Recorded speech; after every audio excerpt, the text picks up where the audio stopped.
Masih semangat semua ya. Jadi COVID-19 implication for economic and business. Dampak COVID-19 bukan hanya di sektor kesehatan. Awalnya kesehatan, tetapi lalu memberikan collateral damage pada berbagai sektor, khususnya ekonomi, sosial, pengangguran terjadi secara luas. Sekarang Kementerian Tenaga Kerja menyatakan kemarin total 2,8 juta orang yang dirumahkan ataupun di PHK. Lalu potong gaji terjadi secara masif di berbagai perusahaan, utang perusahaan yang tidak mampu membayar, GDP yang rendah, investasi yang lumpuh, pasar saham terjun bebas, dan peningkatan kemiskinan secara masif. Ini data dari Kementerian Ketenagakerjaan dan disupport juga oleh data dari BPJS Ketenagakerjaan. Jadi bahkan saya punya pemikiran bahwa pasca Perang Dunia Kedua, mungkin ini adalah global shock terbesar yang akan kita hadapi di hari-hari mendatang. Dan yang kita hadapi di Indonesia ini bukanlah puncak sekarang atau turun, teman-teman. Kita sedang di proses menuju puncak. Sehingga di hari-hari mendatang kita akan menyaksikan lebih banyak kasus yang terinfeksi, lebih banyak korban, dan lebih banyak dampak sosial dan ekonomi yang dihadapi oleh masyarakat. Dan ini contoh, ternyata pasar saham benar-benar terjun bebas, dan ini menunjukkan penurunan satu hari terbesar sejak 1987. Lalu bukan hanya dampak ekonomi secara langsung ya, dan tidak langsung pun terjadi ya. Contoh ini 8,5 billion US dollar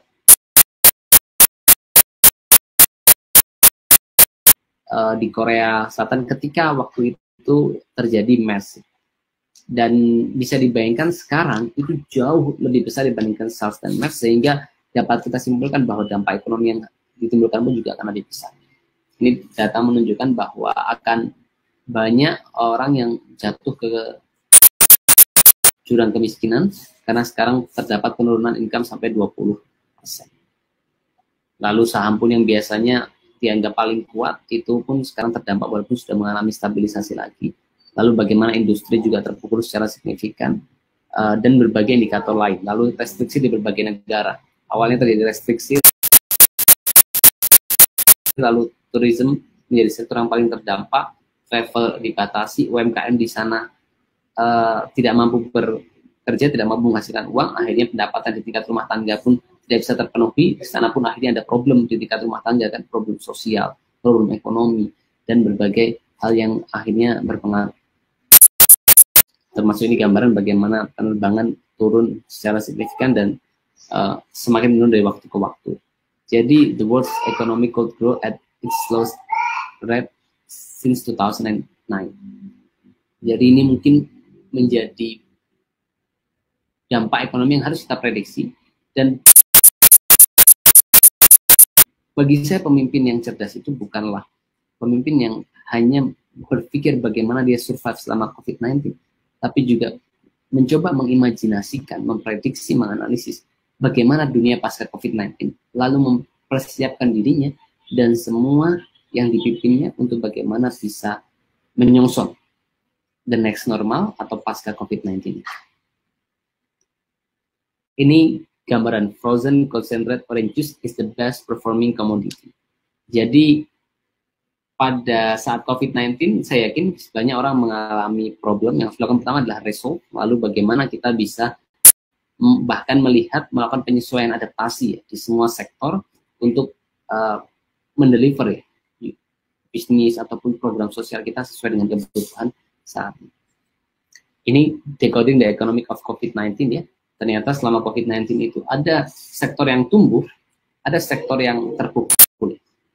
Contoh tourism, penerbangan, perkapalan, otomotif itu termasuk yang paling terpukul. Lalu sektor kesehatan itu menjadi tumbuh, food processing and retail juga tumbuh, personal and healthcare juga, ICT, e-commerce itu mengalami pertumbuhan secara signifikan.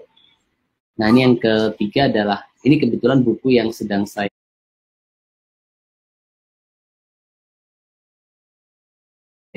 tulis ya, judulnya The Next Normal. Jadi bagaimanakah dunia pasca COVID-19 ya? Jadi what will normal look like?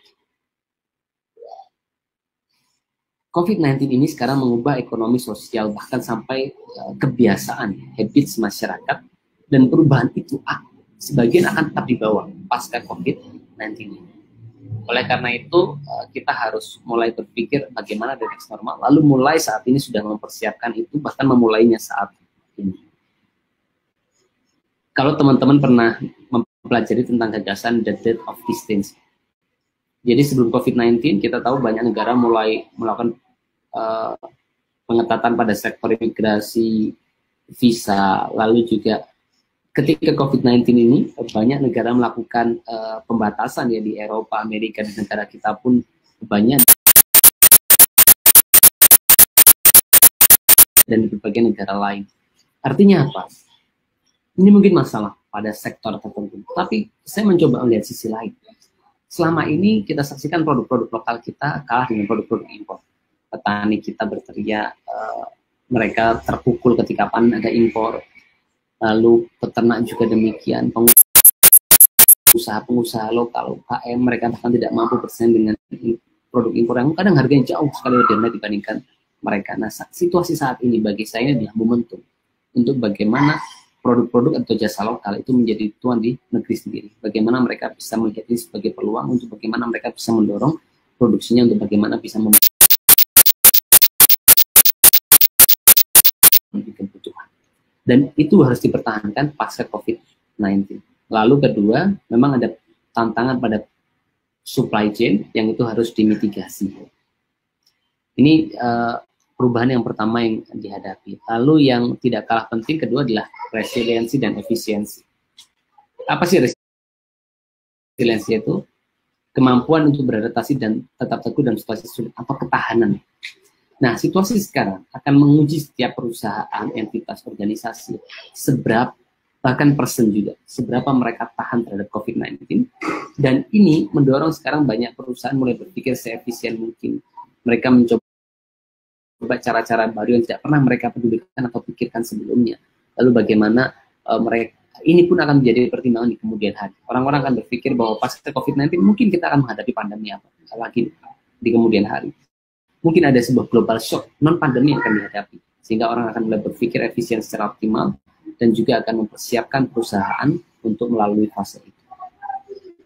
Fokus action ya. Pertama, put people safety first, lalu communicate with stakeholder, reshape strategi to maintain business continuity. Jadi kalau saya di Indonesia Medica mencoba melihat mana dari produk-produk kami, service kami, ataupun unit kami yang sekarang masih bisa berjalan. Jadi ada 3 analisis. Satu, produk itu bahkan saat ini tumbuh dan kami alami. Beberapa program kami, yayasan kami, crowdfunding kami, di platform dalam dana kami itu tumbuh lebih pesat dibandingkan sebelumnya. Ada juga sektor kami dari perusahaan kami yang impact itu pada online press kami tumbuh lebih cepat, lebih optimal, tapi pada sisi lain produk yang startup weekend ya, atau inkubasi akhir pekan itu social entrepreneur class harus ditutup karena tidak mungkin mengadakan acara. Lalu ada program-program lain yang akhirnya kami bisa produk baru kami buat bahkan saat ini selama COVID-19 untuk bagaimana tetap bisa mendeliver dampak di masyarakat. Dan kuncinya bagi saya 4 ini, preparation before the crisis, harus punya stronger balance sheet ya. Jadi cash itu hal yang sangat penting sekarang. Effective action selama pandemi ini, lalu kemampuan kita mengefisiensikan operasional kita. Dan yang ketiga nih, sekarang terjadi namanya kebangkitan contact free economy. Sebelum pandemi kita tahu digital itu tumbuh pesat. E-commerce, telemedicine, otomasi terjadi di berbagai sektor. Tetapi apa yang terjadi? COVID-19 membuat percepatan yang akseleratif terjadi pada sektor itu. Contoh di Eropa, 13% konsumen mengatakan pada awal April bahwa mereka berencana untuk menelusuri e-tailer online untuk pertama kali. Di Italia, transaksi e-commerce telah meningkat 81% sejak akhir Februari kemarin. Dan ini dapat lihat 60% dari semua pekerjaan dapat melihat bahwa lebih dari 30% tugas utama mereka diotomatisasi hari ini. Dan ini bahkan terjadi sebelum COVID-19 dan diakselerasi selama COVID-19. Selama 3 resesi terakhir yang kita alami dalam 30 tahun terakhir, laju otomatisasi selalu meningkat selama resesi. Dan selama COVID-19, situasi yang dialami masyarakat akan membuat masyarakat lebih menerima intervensi pemerintah dalam perekonomian. Karena situasi itu menjadikan masyarakat punya persepsi untuk siap menerima kendali pemerintah yang lebih tegas pada berbagai sektor, khususnya pada sektor ekonomi. Dan pemerintah pun melakukan banyak hal yang berbeda-beda di tiap negara. Ada yang memberikan bantuan langsung tunai ya, direct cash transfer, ada yang juga melakukan penguatan jaring sosial, ada bahkan yang membantu perusahaan untuk membayar gaji karyawan selama pandemi, ada yang mengelola kredit dan pinjaman, lalu dan berbagai dilakukan oleh pemerintah untuk membantu sektor private ataupun masyarakat. Ini hal yang berbeda dilakukan oleh berbagai pemerintah yang berbeda juga. Dan apa artinya teman-teman? Saya melihat sekarang semua entitas harus melakukan lebih benar ya pada karyawan pelanggan mereka. Lalu social enterprise itu sekarang harus hadir untuk menunjukkan bahwa disinilah mereka berperan dan untuk itulah mereka hadir. Jadi profit people planet. Ya. Kebetulan saya wirausaha sosial. Jadi dalam situasi seperti ini wirausaha sosial selalu berpikir problem is opportunity. Jadi bagi saya problem is the primary engine of innovation. Ketika melihat masalah, inovator tuh tidak akan mengeluh. Dia akan melihat apa yang bisa dia lakukan untuk menyelesaikan masalah itu, membantu orang-orang yang menghadapi masalah itu dan orang-orang di luar sana yang punya masalah demikian.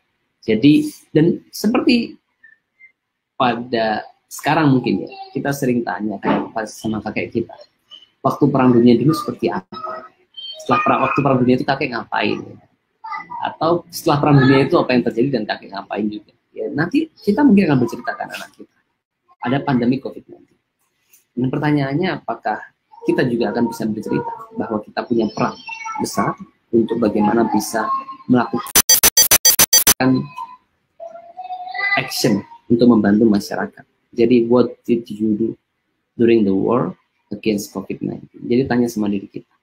Sehingga nanti mungkin ketika usia kita 40-50 tahun ya, kita cerita sama anak cucu kita bahwa ada COVID-19, kita juga mengingat bahwa kita saat itu bukan menjadi orang yang egois, tapi kita terus berpikir keras untuk bagaimana bisa memberikan kontribusi terbaik kita. Dan yang keenam, ini akan mengubah struktur industri perilaku konsumen dan posisi pasar. Sekarang bisa dilihat penurunan pembelian produk-produk yang barang-barang mewah itu mengalami penurunan secara signifikan di berbagai negara. Dan apa sih perubahan yang akan terjadi pada masyarakat? Mungkin saya percepat ya karena waktunya terbatas. Jadi ini adalah hal yang menurut saya akan terjadi. Satu, orang akan sensitif dengan harga. Orang akan lebih sensitif dengan harga. Mungkin selama ini banyak orang mungkin tidak care dengan harga. Situasi COVID-19 akan membuat lebih banyak orang itu mulai seefisien mungkin dan mereka mulai care dengan harga. Dan ini data saya pelajari dari resesi yang terjadi 1 dekade yang lalu. Kedua, hyper digital engagement. Orang akan lebih peka terhadap teknologi dan banyak bisnis-bisnis berbasis teknologi akan tumbuh lebih besar dan orang akan semakin dekat dengan teknologi. Mungkin seperti kita hari ini banyak, saya yakin teman-teman yang awalnya tidak terbiasa menggunakan media-media conference online, hari ini mulai menggunakan. Lalu ketiga, rest in attention to wellness and thinking. Orang akan lebih sadar kesehatan. Orang akan berpikir di mana mereka makan apa, seberapa bersih dan sehat itu. Dan yang keempat, nesting at home. Ini terjadi. Jadi nesting at home ini terjadi sekarang penjualan banyak produk-produk yang atau alat-alat yang membuat orang itu lebih nyaman di rumah. Mulai alat olahraga dan berbagai hal yang mereka butuhkan di rumah. Oleh karena itu nanti pas ke COVID-19, orang akan terbiasa di rumah.